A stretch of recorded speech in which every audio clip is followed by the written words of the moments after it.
방금 우리 저 집사님께서 기도하신 내용 가운데에 여러분도 매스컴을 통하여서 보았을 줄로 압니다. 한 사이비 이단의 한 단체로 인하여서 그것이 알고 싶다의 프로그램이 나온 것을 여러분이 알 것입니다. 이게 어쨌든 간에 교회라는 이름으로 세상 사람들에게 잘못 전파되는 이런 면들은 사실 좋은 현상은 아닙니다. 그 매스컴에 나온 그 사람은 요 근래에 나온 것이 아니라 그전에는 한 70년대 그때는 엘리야 복음 선교회라는 그런 단체로 그 말썽이 많았고 이단으로 전개된 그러한 단체가 이름이 바뀌어서 이제 참기 십자가 이제 그런 이제 모임으로 그런 이제 이름으로 이제 사람들에게 다가왔는데 이러한 모습을 볼 때 우리가 진리를 안다는 것이 다시 말해서 참된 진리를 아는 것이 얼마나 중요한 것인가를 우리가 다시 한번 깨달아야 됩니다. 진리가 없는 그 속에는 항상 죽이고 빼앗고 그 마지막은 결국은 멸망입니다. 오늘은 계속해서 지난 주의 말씀을 이어서 요한 1서의 말씀을 보도록 하겠습니다. 오늘 우리가 읽은 이 요한 1서 2장은 1장에 이어 계속해서 하나님과 형제의 사귐에 대해서 말씀을 해주고 있습니다. 사도 요한은 이 사귐에 대해서 우리에게 아주 중요한 말씀을 해주고 있습니다. 사귐, 다시 말해서 가장 중요한 사귐은 하나님과의 사귐, 또 교회 안에서는 형제들과의 사귐, 이것이 너무나 중요하다고 우리에게 말씀을 해주고 있습니다. 그런 가운데 사도 요한은 오늘 1절부터 6절까지 있는 말씀을 통해서 크게 세 가지로 우리에게 또 말씀을 해주고 있음을 볼 수가 있습니다. 첫째는 죄를 짓지 않는 생활을 하라 이렇게 말씀을 해주고 있습니다. 죄를 짓지 않는 생활. 우리가 1장 요한 1서의 서론을 우리가 말씀을 볼 때에 이 사도 요한이 요한 1서를 기록한 목적이 교회 안으로 잘못된 진리들이 들어와서 그것으로 인하여서 교회를 분열시키고 더 나아가서 예수 그리스도가 하나님의 아들이 그리스도이심을 부정하는 그 당시의 이단자들이었던 영지주의자들을 향해서 또한 교회 안에 있는 성도들을 향해서 경고의 또한 위로의 말씀의 목적으로 이 요한 1서를 기록했다고 보았습니다. 그래서 요한 1서 2장 26절에 너희를 미혹해 하는 자들에 관하여 내가 이것을 너희에게 썼다라고 말씀을 해주고 있는 것입니다. 오늘 우리가 읽은 이 1절의 말씀에도 사도 요한이 이 요한 1서를 기록한 목적을 또 하나 이렇게 설명을 해주고 있습니다. 오늘 1절 말씀에 보면 뭐라고 말씀을 해주고 있습니까? 나의 자녀들아 내가 이것을 너희에게 쓰면 이것을 기록한 목적은 너희로 죄를 범하지 않게 하려 함이라 분명하게 말씀을 해주고 있습니다. 하나님이 원하시는 것은 성도가 죄를 범하지 않는 생활을 하는 것입니다. 1장에서 우리가 말씀을 살펴본 것과 같이 영원한 생명을 보고 그것을 만지고 그 말씀을 듣고 또한 계속적으로 사귐이 있는 진정한 그리스도인들은 죄를 범하지 말아야 한다라는 것입니다. 왜냐하면 죄를 지으면 그리스도 안에 계시된 하나님과의 사귐이 끊어지기 때문에 그렇습니다. 단절된다는 말입니다. 성경에서 말하는 죄, 우리는 이것을 잘 알고 있어야 됩니다. 여러분 우리가 성경에서 말하는 죄라고 말할 때 우리는 항상 잊지 말아야 될 것이 이 죄의 의미를 우리가 분명히 알고 있어야 됩니다. 성경에서 말씀해 주고 있는 이 죄의 개념은 바로 관역에서 이탈한 것을 얘기합니다. 다시 말해서 목표물을 향해서 화살이 날아가는데 그 관역을 맞춰야 한다는 것이죠. 그래서 성경에서 말하는 이 죄는 원의 뜻을 보면 하마르티아라는 말로서 바로 관역에서 이탈한 것, 관역에 미치지 못한 것, 이런 것을 죄다라고 말씀을 해주고 있습니다. 그러면 여기서 말하는 이 관역이 뭡니까? 바로 하나님의 말씀입니다. 다시 말해서 죄라는 것은 뭐냐면 하나님의 말씀에서 이탈하는 것, 또 하나는 하나님의 말씀에 미치지 못하는 것, 이것을 죄라고 성경은 우리에게 가르쳐주고 있는 것입니다. 사도 요한이 말하고 있는 죄, 오늘 특히 요한일서를 통해서 말씀하고 있는 죄, 우리가 이것을 좀 더 살펴보고자 하는 것입니다. 넓은 면으로는 방금 말씀을 드린 것처럼 하나님 말씀에서 이탈하는 것.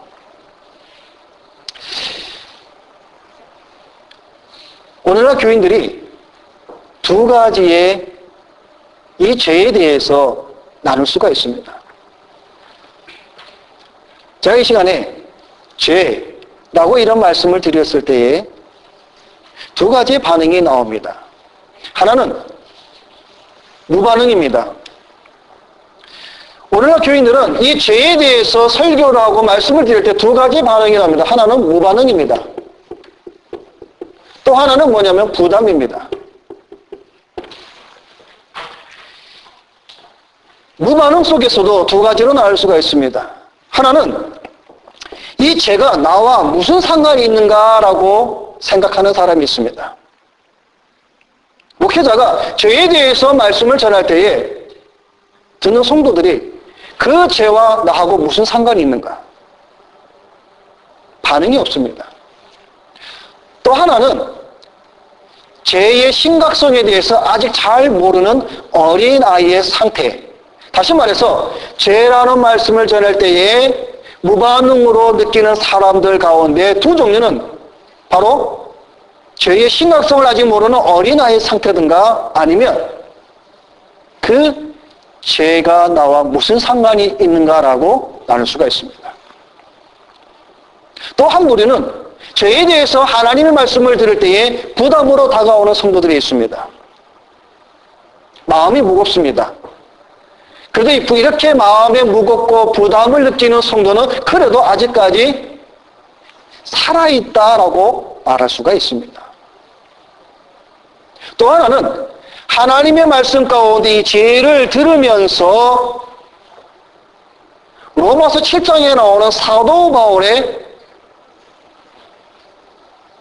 외침처럼 사도 바울의 투쟁처럼 고민하는 성도들이 있습니다. 사도 바울이 어떻게 고민하고 있습니까? 우리 한번 로마서 7장을 한번 찾아보겠습니다. 신약성경 로마서 7장 신약성경 249페이지를 보면 자 15절 7장 15절 자 15절부터 17절을 먼저 우리 한번 다 같이 읽어보겠습니다. 내가 행하는 것을 내가 알지 못하노니 곧 내가 원하는 것은 행하지 아니하고 도리어 미워하는 것을 행함이라. 만일 내가 원하지 아니하는 그것을 행하면 내가 이로써 율법이 선한 것을 시인하노니 이제는 그것을 행하는 자가 내가 아니요 내 속에 거하는 죄니라. 그리고 19절 20절 한번 봅시다. 내가 원하는 바 선은 행하지 아니하고 도리어 원하지 아니하는 바 악을 행하는도다. 만일 내가 원하지 아니하는 그것을 하면 이를 행하는 자는 내가 아니요 내 속에 거하는 죄니라. 그래서 사도 바울이 한 법을 깨달았다고 그랬죠. 그러면서 우리 22절, 23절 내 속 사람으로는 하나님의 법을 즐거워하되 내 지체 속에서 한 다른 법이 내 마음의 법과 싸워 내 지체 속에 있는 죄의 법으로 나를 사로잡는 것을 보는도다. 지금 사도 바울이 자기의 마음 속에 두 가지 죄와 성령, 그러니까 죄와 선, 자기가 원하는 바 선은 행하지 아니하고 자기가 원하지 않는 바 악은 행하는 자신의 모습을 보면서 투쟁하고 있습니다. 그러면서 사도 바울이 24절에 오라 나는 공고한 사람이로다. 이 사망의 몸에서 누가 나를 건져내랴. 그러면서 자신은 마음으로는 하나님의 법을, 육신으로는 죄의 법을 섬기노라 라고 고백을 하고 있습니다. 자, 이런 신앙의 고백과 이런 신앙의 고민과 갈등이 오늘날 우리 성도들에게 얼마만큼 와 닿느냐 하는 것입니다. 우리는 사도 바울의 고백처럼 우리가 원하는 바 하나님의 선을 행하지 아니하고 나는 원하지 않지만 그러나 악을 행하는 이 우리의 모습을 보면서 하나님 앞에 탄식과 하나님 앞에서 신음하는 이러한 신앙의 목소리가 오늘 여러분들에게 날마다 외쳐나와야 한다는 사실입니다. 그런데 오늘날 많은 성도들은 이 문제에 대해서 거부감을 느끼고 받아들이지 않습니다. 그 이유는 단 한 가지입니다. 살기도 바쁜데 우리가 왜 그냥 편하게 신앙생활을 하면, 교회를 다니고 신앙생활을 하면 구원을 받았는데 뭐 때문에 더 그 깊은 자리에 들어가느냐. 그래서 이 실질적인 문제에 대해서 고민하지 않습니다.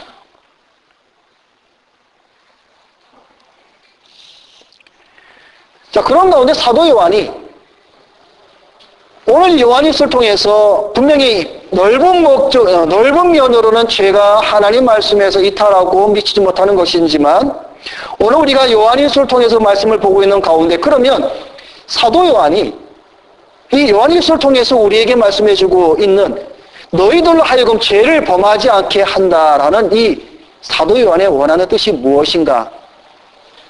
그것이 바로 스스로 죄가 없다라고 고백한 요한일서 1장의 지난주에 말씀을 보았던 그 말씀입니다. 스스로 죄가 없다라고 말하는 자들, 그들이 바로 누구냐면 바로 이 당시 이 교회의 하나님과 예수 그리스도 안에서 참된 사귐을 분열을 시키고 예수 그리스도가 하나님의 아들이심, 중보자이심을, 그리스도이심을 부인하는 영지주의자들의 거짓된 그러한 가르침을 받은 성도들 가운데에 그 사들이 이 사도 바울이 향해서 하는 말씀입니다. 오늘도 우리는 성도들 가운데 나는 죄가 없다. 그리고 옆에 있는 사람보다 더 낫다라고 생각하는 자들이 있습니다. 저 사람보다는 내가 나은데.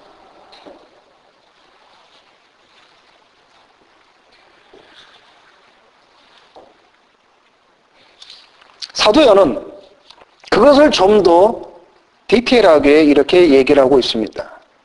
사도 요한이 말하고 있는 이 단절, 사귐이 끼어진 이것은 결국 뭐냐면 형제를 미워하고 사랑하지 않는 것이다라고 사도 요한은 말씀을 해주고 있는 것입니다. 단절이란 관계가 끊어진 것을 말합니다. 형제를 미워하고 사랑하지 않는 죄를 범하는 것은 서로 사랑하라는 하나님의 말씀을 끊어버리는 것과 다를 바가 없습니다. 여러분, 오늘날 우리 현대인들이 살아가고 있는 가운데 많은 문제를 가지고 삽니다. 그 많은 문제들 가운데 가장 큰 목록 중에 들어가는 그 종목이 바로 단절입니다. 다른 말로 말하면 소통이 없는, 대화가 없는, 그것이 오늘날 우리 현대인들의 문제라고 말합니다. 특히 우리 젊은이들이 스마트폰 시대가 되다 보니까 단절이 다 끊어졌습니다. 아마 여러분 한국의 상황을 잘 알 것입니다. 여러분 한국의 지하철 가면은 조용하다 그러죠. 왜 조용합니까? 다 머리를 숙이고 이거 누기 바쁩니다. 스마트폰.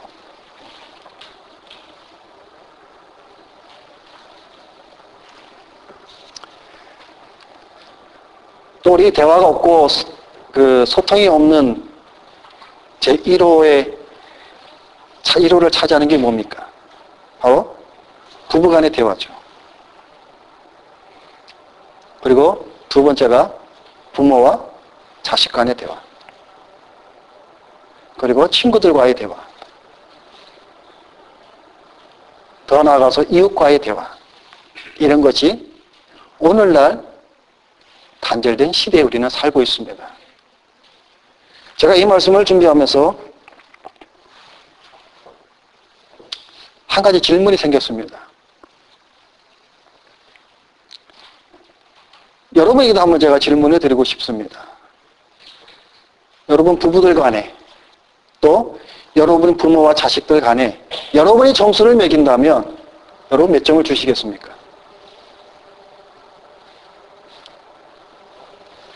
제가 우리 남자들은 그래요. 남자들은 밖에 나가면 말이 많은데 집에 들어가면 말을 잘 안 해요. 우리 장재훈 성도님도 그렇습니까?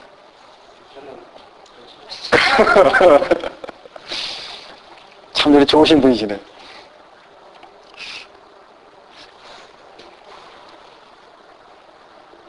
부부가 단절돼 소통이 안 되고 대화가 안 되고 저희 집은 제가 말이 많을 것 같습니까? 저희 집사람이 말이 많을 것 같습니까? 아마 저희 집은 저는 조용해요. 저희 집사람이 말이 많아요. 근데 그렇게 보이죠? 근데 이제 저를 이제 오래 아시는 분들은 또 저희 가정에서 오래 아시는 분들은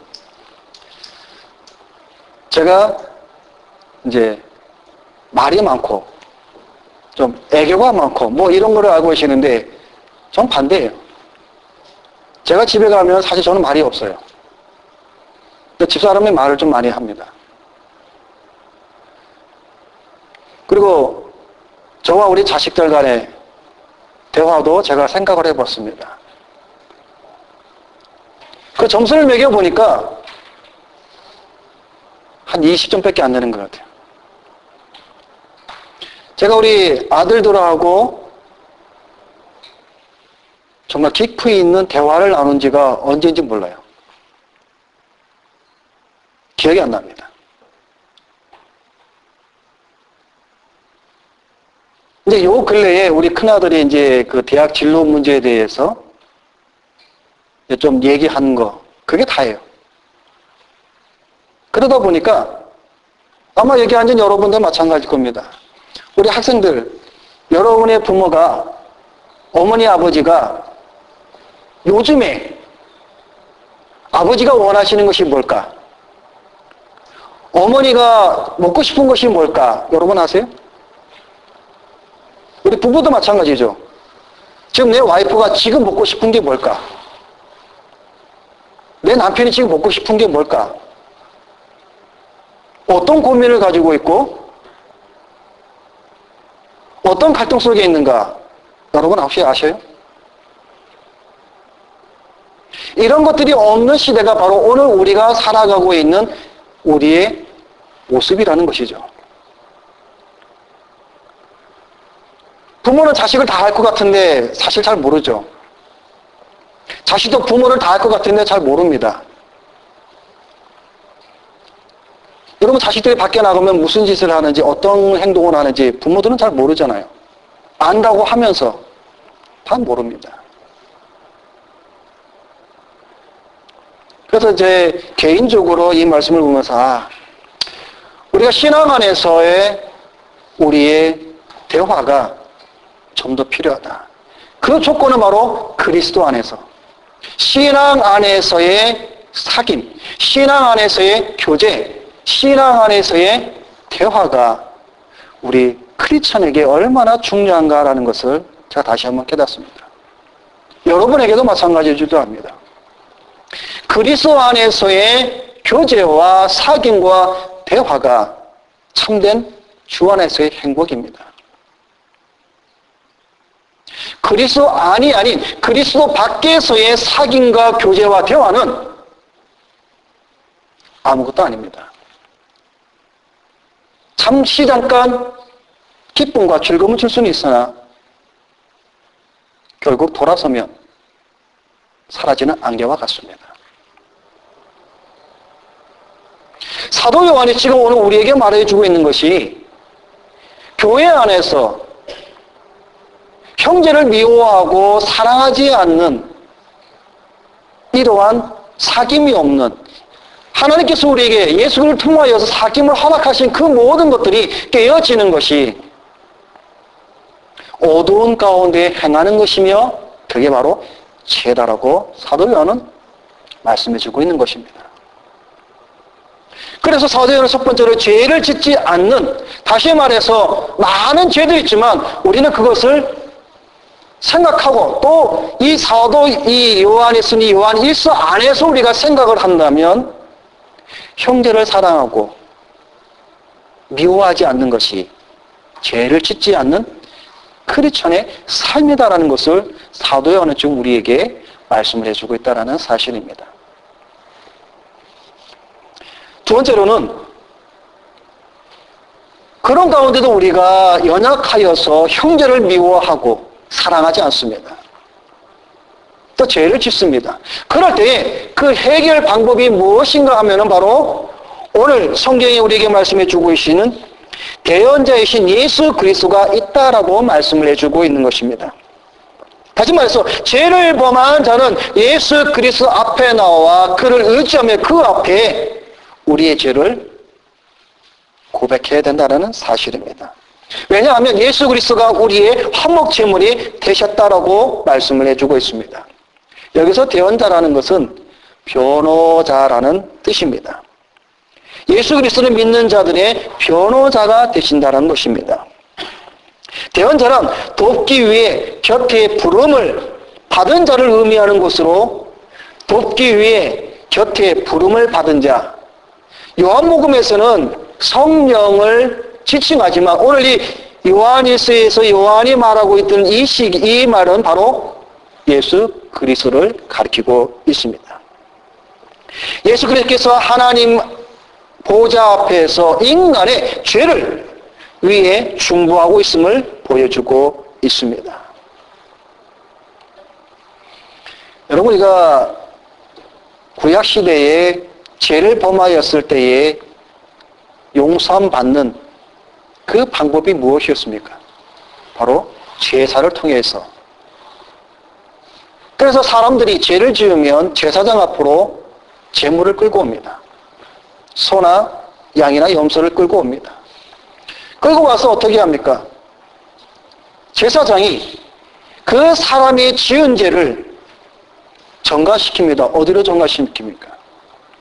자기가 가지고 온 그 동물의 머리 위에 손을 얹고 정가합니다. 이 사람이 지은 죄가 양의 머리에, 소의 머리에 정가가 됩니다. 그래서 내가 죽어야 하지만 나 대신에 이 동물이 희생제물로 죽는 겁니다. 그래서 각을 두고 번제단 위에 불로 태워버리게 됩니다. 그때 거기에다 타오르는 그 연기를 통해서 하늘에 계신 하나님께서 그 연기의 냄새를 맡으시고 휴망하시고 그 죄를 사하여 주신다라고 성경은 우리에게 보여주고 있는 겁니다. 그 희생제물, 그래서 구약에는 죄를 지을 때마다 가지고 있는 그 죄, 그런 가운데에 신약시대에 와서 하나님께서 우리에게 단번에 그 죄사를 성취케 하신 그 십자가의 사건을 통하여서 우리에게 단번에 영원한 죄사를 드림으로 말미암아 우리는 단지 그분 앞에 나가서 그분 앞에 우리의 죄를 토로하고 고백하고 회개할 때에 하나님께서는 우리 주 예수 그리스도의 그 희생으로 말미암아 우리의 모든 죄를 사하여 주신다라고 말씀을 해주고 있는 것입니다. 구약에는 여러 번, 수십 번, 수백 번, 그러나 단번에 화목제물로 드려진 그 예수 그리스도에 대해서 우리에게 하나님의 말씀으로 가르쳐주고 있는 것이 바로 히브리서입니다. 그래서 우리가 그 히브리서를 읽을 때에 구약의 레위기에 감추어진 그 하나님의 그 모든 비밀의 말씀을 우리가 알 수 있게 됐다라는 사실입니다. 사도행은 그 화목제물이 바로 예수 그리스도라고 설명을 하고 있습니다. 예수 그리스도가 하나님 앞에서 대언자, 변호자로 또한 화목제로 드림으로 말미암아 우리가 그 하나님 앞에, 그 하나님의 보좌 앞에 우리가 정정당당하게 나가서 설 수 있는 그 근거가 바로 예수께서 화목제물로 죽으셨기에 그 은혜로 말미암아 우리가 하나님 앞에 설 수 있다라는 겁니다. 왜냐하면 예수 그리스도께서 우리를 대신해서 피 흘려 죽으셨기에 하나님께서 원하시는, 다시 말해서 하나님의 진노를 무마시키며 그 하나님의 진노를 가라앉히며 그 하나님의 진노를 만족해 시킬 수 있는 제사를 주님께서 화목제물로 죽으셨기 때문에 가능하다라는 사실을 우리가 잊어버려서는 안 된다라는 사실입니다. 이뿐만 아니라 우리의 모든 죄, 그래서 이사야는 너희의 죄가 붉을지라도 목처럼 검을지라도 주께 나와 고백할 때에 눈처럼 양털처럼 희게 해주신다고 분명히 말씀해주고 있습니다. 이 세상에 우리의 죄를 씻어줄 수 있는 것은 아무것도 없습니다. 그래서 예레미야 선지자가 이 세상에 수다한 핀으로 우리의 죄를 씻을 수 없다라고 고백하고 있습니다. 우리의 죄를 씻어줄 수 있는 분은 바로 그리스도의 피밖에 없다라고 우리는 이 요한일서와 또 성경의 말씀을 통하여 우리가 그분 앞에 나가 우리의 모든 죄를 고백하는 그러한 성도만이 참된 용서의 죄 씻음의 은혜를 받을 수 있다는 사실을 우리가 기억을 해야 할 것입니다. 마지막으로 세 번째로는 사도 요한은 우리에게 주의 계명을 지키는 자가 되라고 말씀을 해주고 있습니다. 우리가 주의 계명을 지킬 때에 우리가 주를 바로 아는 자다라고 말씀을 해주고 있는 것입니다. 그러나 만일 우리가 주의 계명을 지키지 않는다면 우리가 하나님을 안다, 우리가 예수 그리스도를 안다는 것은 거짓말하는 것이다 라고 말하고 있습니다. 우리가 주를 사랑하는 것도 거짓일 것이며 우리는 주 안에 거하는 자가 아니다라는 것입니다. 그러나 사도 요한은 우리가 말씀을 지킬 때에, 다시 말해서 주의 계명을 지킬 때에 하나님의 사랑이 참으로 우리 속에서 온전케 되며 하나님을 안다라고 말할 수 있는 자격이 있다라는 겁니다. 하나님의 말씀들 중에 가장 중요한 것은 바로 하나님을 사랑하는 것이다. 그래서 신명기 6장에 보면 이스라엘아 들으라. 우리 하나님 여호와는 오직 하나인 여호와시니 너는 마음을 다하고 성품을 다하고 힘을 다하여 내 하나님 여호와를 사랑하라.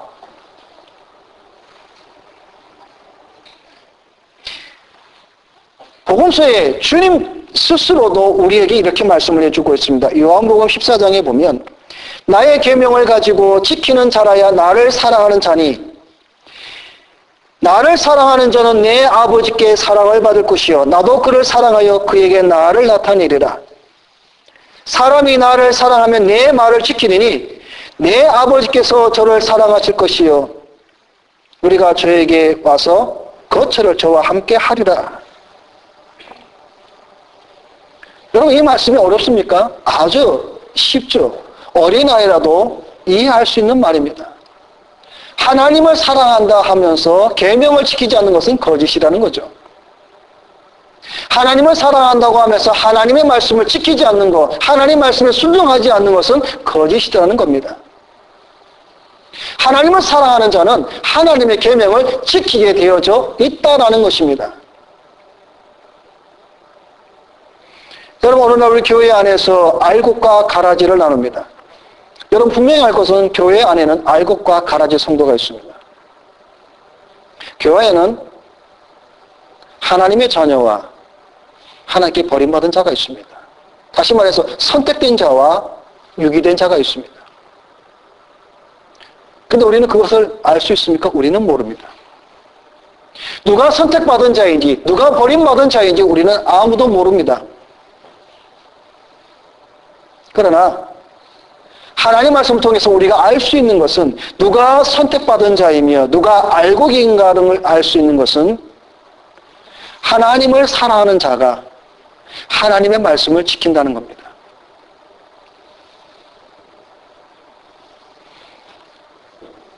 하나님을 믿는다고 하면서 교회를 다닌다고 하면서 여러분 악을 행하는 사람들이 얼마나 많이 있습니까? 사기를 치고 거짓을 하고 악을 행하고 죄를 지으며 그런 자들이 얼마나 교회 안에 있습니까? 여러분 그런 자들이 다 구원받았다고 여러분 생각하지 마시기 바랍니다. 교회 안에는 선택된 자와 버림받은 자가 있습니다. 우리가 그것을 분간할 수 있는 것 하나는 바로 열매를 보고 안다라고 그랬습니다. 알곡은 알곡의 열매를 맺습니다. 가라지는 쭉정이는 결코 알곡의 열매를 맺을 수가 없습니다. 흉내를 낼 수 있습니다. 그래서 바리새인을 통하여서 주님께서 뭐라고 책망하고 있습니까? 화 있을진저 이 외식하는 자들아. 외식이라는 그 말이 바로 위선자. 다시 말해서 이 위선, 이 외식이라는 말이 바로 어디에서 왔냐면은 여러분 마스크에서 왔습니다. 가면. 여러분 영국인들이 영국을 할 때 가면을 쓰고 화장을 하고 영국을 하지 않습니까? 그게 바로 외식, 위선자의 뜻입니다.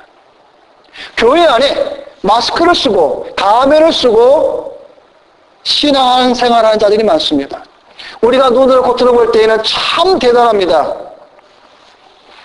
열심히 주일을 지키고 열심히 10의 하나를 드리고 열심히 봉사하고 열심히 기도하는 것 같은데